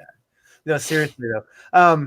Yeah, so if you guys have not gone to Rockabilly Roadtrip and put your name on the mailing list, the link is in the description. So get yourself on that mailing list so that you can be notified when that book is available to back, because it's going to be good. We're going to be beating the hell out of it for Preston because he not only does he deserve it, but the book looks like it's going to be really good. That's why he deserves it. Yeah. He's got. I mean, it looks like a great book, and it deserves to get out there. Yeah, and then Doc Salem's coming back too. I guess sometime in the summer or something. He said. I don't know what he said. Did you remember what he said when it's coming back? Oh, no, it escaped me. Next volume of Six Gun Gorilla. That's definitely going to be coming out. I'm definitely going to be launching that in February. Yeah. Well, cool. No, I just want to make sure that people get their books. The backers get their books before I start another campaign. Yeah, I'm going to be launching the at least the mailing list for Captain Love on Valentine's Day. It's going to be. Oh yeah. The day of love. You know what I mean? There'll be love in the air. There'll be love in the air on Valentine's Day 2020, and then that's going to be fun. I apologize. I haven't read your book yet. I am very, very soon. You could have just lied to me. No, I'm not. no, I was like in the middle of a novel. I mean, sometimes I can like drop a novel or like a non. Actually, it's easier if I'm reading like a nonfiction to like just pick up a comic book and just jump into it. But if I'm reading a novel, like if I'm in the middle of like, the Count of Monte Cristo or something like that, I can't drop it and then pick up a comic. So I just finished a novel, and this will be the next thing I read. Yeah. Scout's honor. So first impression though, were you wowed by the artwork? I mean, yes. It looks great. It looks professional. Doesn't look like an indie. Beautiful colors. I'm seeing what looks like really good line work. Just cool looking art. Just a cool looking like space opera comic. And the kind of space opera where that's sort of self-aware reminds me, but in a good way, of Fear Agent. I'm not familiar with that one. Oh, check that out! Oh, dude, you will love Fear Agent. Reminds me a little bit of Fear Agent, and there's an anime called that you would also definitely love called Space Dandy. Space Daddy. Dandy. Dandy. Dandy. Dandy. Dandy. Like Oscar Wilde. That sounds funny. It's funny, and it's incredibly well written. The stories some of them are downright transcendent. Definitely check that out. It looks like it's inspired by the same things that inspired those projects. Do you know what I'm saying? I hear you. Yeah. That space opera. Ultimately, what does it all go back to? Flash Gordon and Buck Rogers. Yeah. So and then along came Star Wars, and this looks like it's like another take. It looks like a cool take with a lot of sex. There's really not that much. I know. It's just because it is a theme and overall, because I mean, he's Captain Love. He's it's the just, man. It's obviously. Captain Love. I mean, how could I name him Captain Love and not have it swinging? You know what I mean? He has to have like some major Mac ability with the ladies. Yeah. I mean, and the curse, the tragic side of that aspect is that he really can't love back because his heart still belongs to the dead voodoo princess. You know what I mean? So it's like all these girls just want to tap his ass, and he's just he's just going with it, and look, women, there's nothing they want more than a man they can't have. A popular man they can't have. That they can't have. Right. It's like Spock on Star Trek. Why was he the Mac?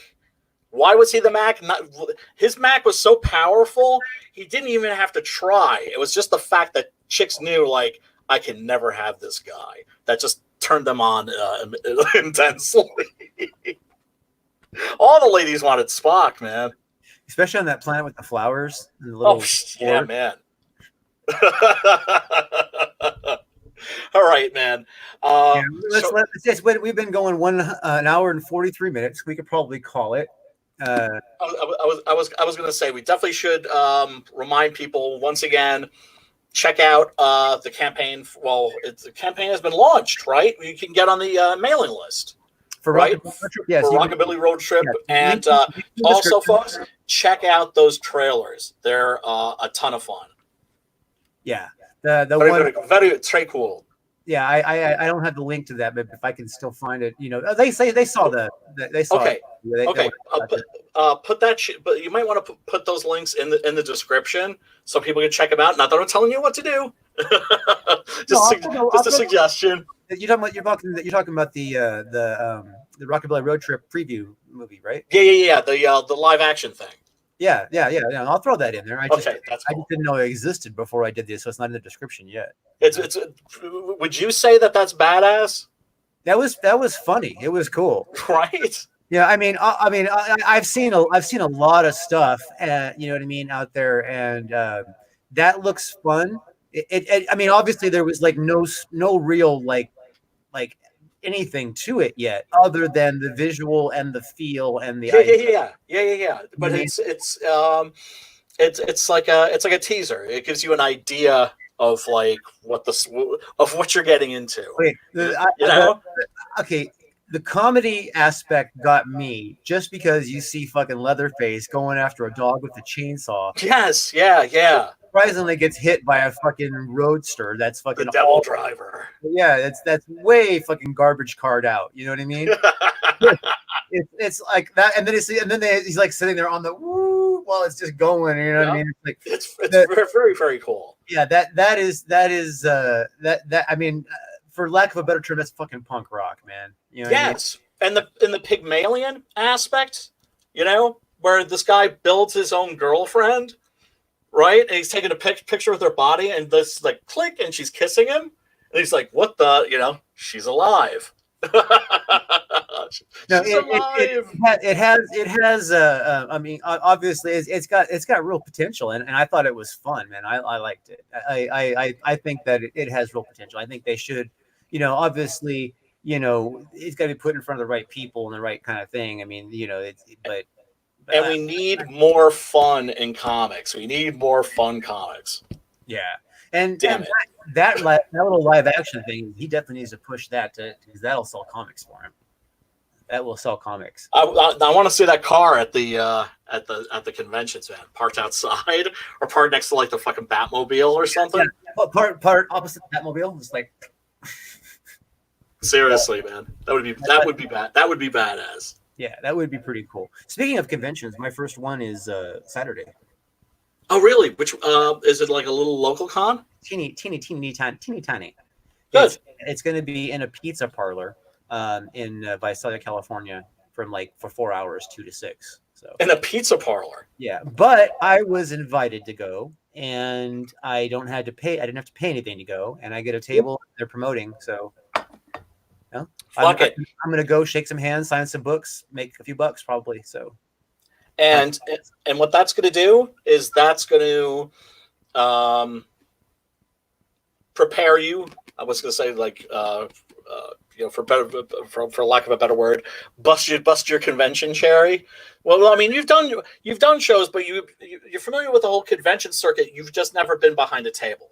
I've never. I've been behind the table, but never on my own product. Like I've done like when I've worked for, you know, other promotions and done promotion work for other companies I've had, you know, I'm not my company, but like I worked at a place called Central Color Graphics as one example.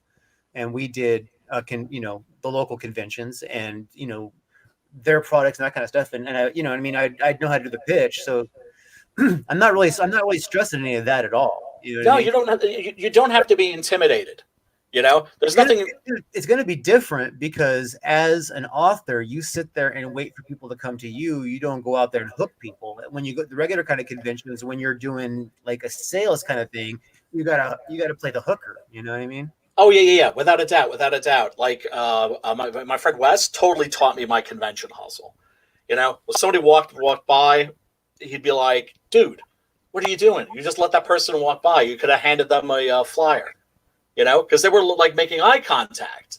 So you're not obnoxious, but you know, you make yourself available, right. And maybe have something to eat on your table. I always would put a big bushel of bananas and just to encourage people like, hey man, you know, high in potassium.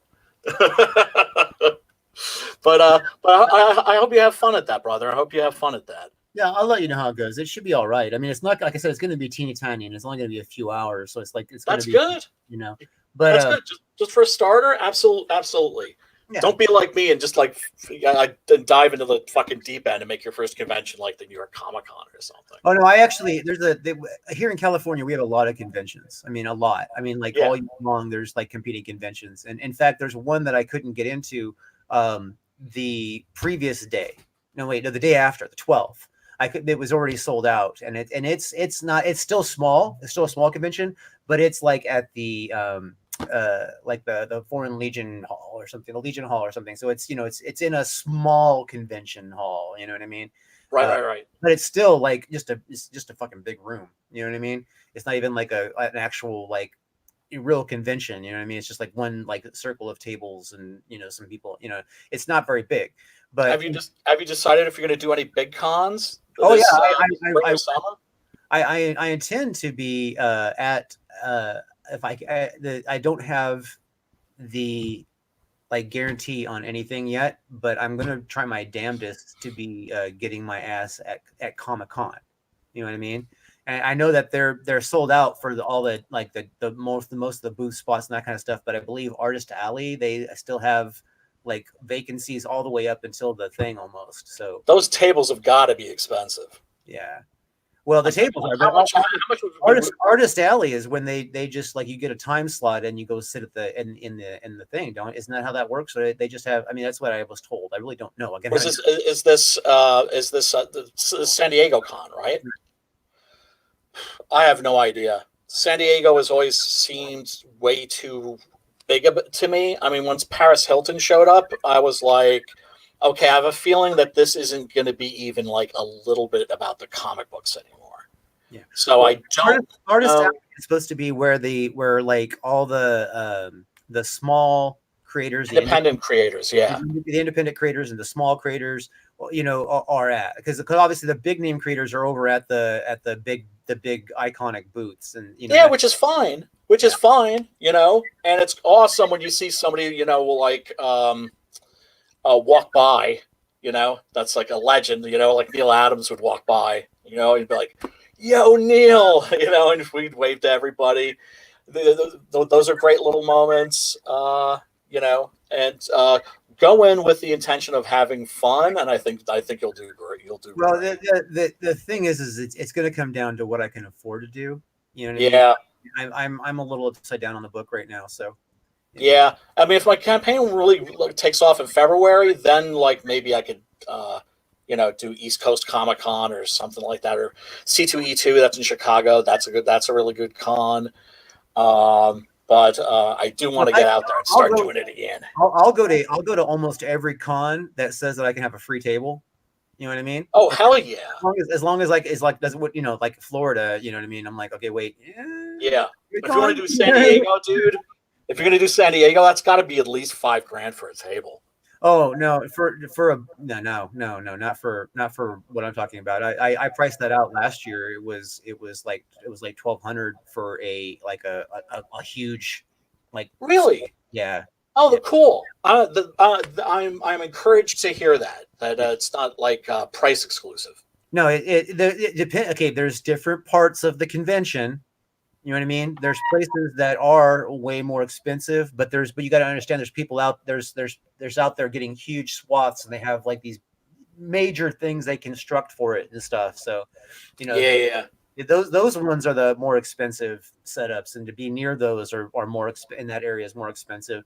I don't have numbers to work with in front of me, but when I priced it out for last year, because I thought maybe I was going to be able to go last summer. Because I had the book done, you know what I mean? But I didn't, it wasn't, ready to take. So I didn't go but it would have cost $1,200 for the little, little space that they were offering. And I think it was like an 8-foot table and, you know what I mean? And that kind of stuff. Yeah. Just another suggestion, corner table. You want like the spot where there's going to be like a lot of traffic. Corner tables were more expensive. Yeah. Corner tables are a lot more expensive. They were like I think corner tables were like, I want to say 1,800 or 1,900. You know what I mean? Yeah, we're probably worth spending the money to be perfectly honest. No, it really does make a difference. It probably does. You know what I mean? And they also weren't available. You know what I mean? So they're like the first to go. So it's not like I can go there and say I want this and I want that. I know. I'm still a virtual nobody. I mean, sure, I got a good book out there. It's done, and I mean, it kicks ass. A lot of the stuff that's going to be, that people are out there. But if your book gets a warm reception like mine did, you're going to have so much fun. So Well, here's hoping it's received well. Our books would definitely have different receptions. A Six Gun Gorilla is almost a cuddly book. Captain Love is not a cuddly book. You know what I mean? Yeah. Six Gun Gorilla is not real cuddly. You know what I mean? But No, it's jolly. I like that. That's how I would describe Six Gun Gorilla. I would say it's jolly. Yeah. But then again, it's also kind of, my idea of jolly is kind of dark to some people. I'm just saying that in general, it's just more approachable. You know what I mean? As far as like kids can come running. You got up the concept right away. Yeah. You get the concept. The concept is right in the title. That's why I didn't change the title. I wanted to change the title to like Silverback for like IP reasons, but then I was just like, nah. Six Gun Gorilla. It's any other title. Although Gorilla sounds like a Hanna-Barbera cartoon. Although Silver Gun Silverback, you know what I mean, or Six Gun Silverback does kind of have that alliteration to it. You know what I mean? It does. And you know what? I can always do that with this project. You know what I mean? There's nothing stopping me. You could spin off the side project, Six Gun Silverback. You know what I mean? Well, I do have the entire Six Gun Gorilla expanded universe in mind, like a whole bunch of other characters I'd like to bring in and team them up with. I would put them side by side. Six Gun Gorilla is slightly more memorable, but the alliteration from Six Gun Silverback, you know what I mean, might have like more diehard fans. I would say do both. You know, I will take that into serious consideration, brother. I will take that into serious consideration. In fact, maybe have Six Gun Silverback be like a returning character instead of giving him his own book. I intend on doing like sequels and follow-ups. And I already have the sequel like in my head and mapped out. You know what I mean? I've done at least like a treatment, like 2 or 3 pages, just, the basic story, and created all these new characters that I want to team him up with. So it would be sort of like a Magnificent Seven of the Weird West. So each character is going to be like a archetype. There's going to be like the Chinese kung fu guy, what am I calling him? The blazing Szechuan kid. Right, and then there's got to be the darkness. Is he going to be a panda? A panda? No, no. He's going to be like not exactly Kane from Kung Fu, but like a Shaolin, like a former Shaolin monk that's like working the railroads, who teams up with a guy named Sledge Strode, who's like this black dude whose hand got cut off by the rail bosses for being uppity, and he replaces his lost hand with a fucking sledgehammer. And on that note, before don't go anywhere, but we're gonna end this broadcast because we're gonna probably start talking about stuff we don't want to talk about live. We keep going.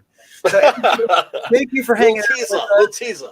Everybody, thank you for hanging out with us. So we went an hour and 57 minutes because we can't stop talking. Thank you, and we'll talk to you soon. Peace out.